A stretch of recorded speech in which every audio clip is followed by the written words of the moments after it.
Hello guys, and welcome back to Heartfilia Railway. Today I'm going to be bringing you a small update on what I've been working at.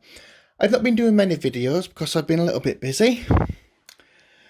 I've had a few work shifts and been going on to late shifts, so like for example tonight it is 20 past 11 at night. More or less, nearly 20 past 11 at night. And when you're working late shifts, sometimes you just don't have time to get everything done on the railway.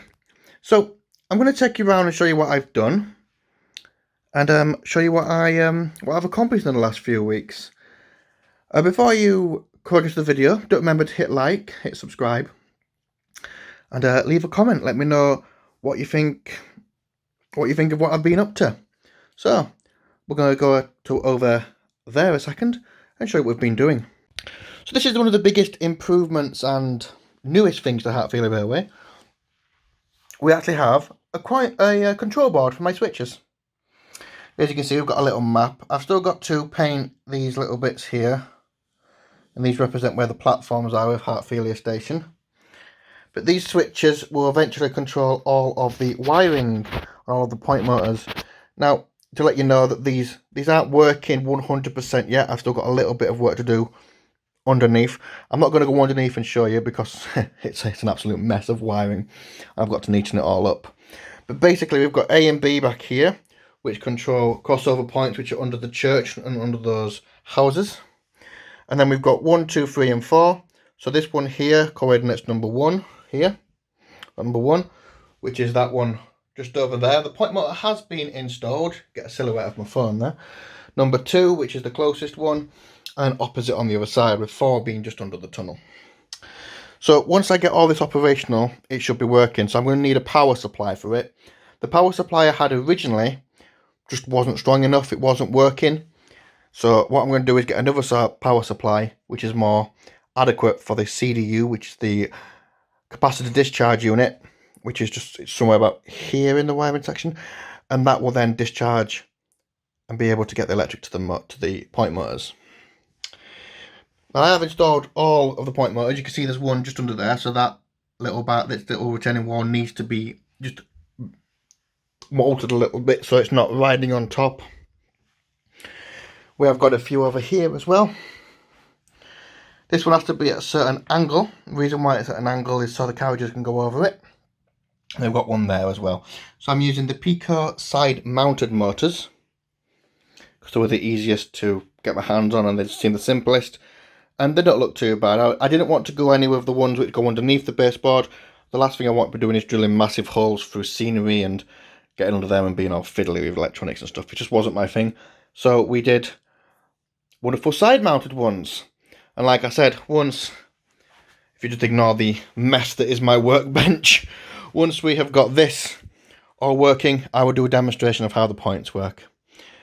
So let's move on to what else we've been doing. I'm not sure how well this is going to show up on the camera, but I have begun to start painting the roof supports blue and white to go with the LNER colours underneath the station. The station does come off of the baseboard, and as you can see the ones down here are not yet painted. I've still got a little bit to complete. Speaking of which, on the station here we have some figures. We've got the station passengers standing, which are going to put around the station, and some station vending machines which I intend to add. So when I get some more more benches and stuff, they'll be going along here ready to catch their trains. You may have also noted in our station we've got a very, very long Wagons train. And some of these are some of the older Wagons trains. Like we've got the Kit Kat ones here, we've got Smith's Crisps and Snacks. And we've got some more of the crisps, snacks and nuts, etc. And the Fine Fish van here, and this little Castrol one, which wasn't really period Pacific, but it would do. I picked these off of eBay for a couple of quid each, and they make a nice little addition, give it a bit of colour. And the Kit Kat one is rather cool because we are in the town of where Nestle is based, so Kit Kats are made in this town, which is really cool. So it's like we're taking them away from them, even though a real size Kit Kat wouldn't fit in a 00 scale model of one of the van at least. Over to the pond area. So I picked up these Woodland Scenics little fishing things, little fishing, family fishing. I'm going to be installing these on the pond somewhere, so it's got like a little dock. So it's got like a little dock and a boat and a guy that's fishing, etc. I'm going to be putting them around this little area somewhere, give this place a bit of life, just liven it up.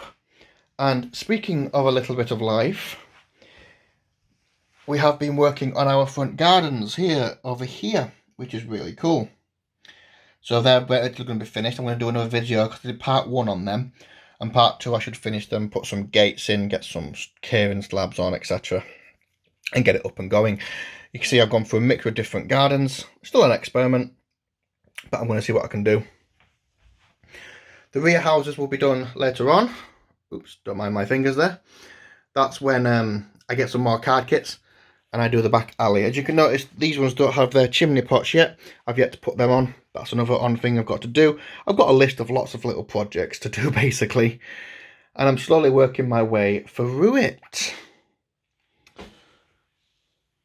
Here we have 2 other items that go on the railway, and these are old-fashioned buses. So this bus is a Leland PD1 hybrid Samuel Leadguard. I'm not an expert on buses, but these are from Leeds. Not sure if you can see that very well. They're from Leeds. The same applies to this one. This is an Oxford Rail version. And since we are basing the railway layout in Yorkshire, I thought these would be quite nice. And it's a bit different than red buses. So we've already got a little red bus with a Tesco on the side just there, which I picked off of eBay. So these blue ones should be nice to have running around. A little bit static and stuff, but we'll see what happens. But I do like them. They're just sat on this panel right now. I'm going to put them on the railway in a second. And they should be nice. So overall, it's just a quick layout update. There's not really much to report, really. Since it's still late at night and people are asleep, etc., I'm not going to be running a train today. I do intend to bring more videos out soon. Like I said, I've been very busy with work, been doing a lot of late shifts, and I've just not had the energy to do it. And it has been really warm here in the United Kingdom, so it has been a really hot summer.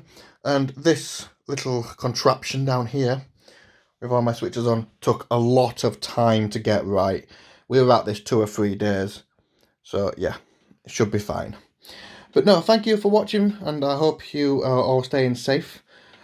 I hope you all enjoyed the video. Remember to hit comment, like and subscribe. Take care, and I will see you next time when I next do a video, which hopefully I should be getting some done next week. Right, see you in a bit, guys, and take care.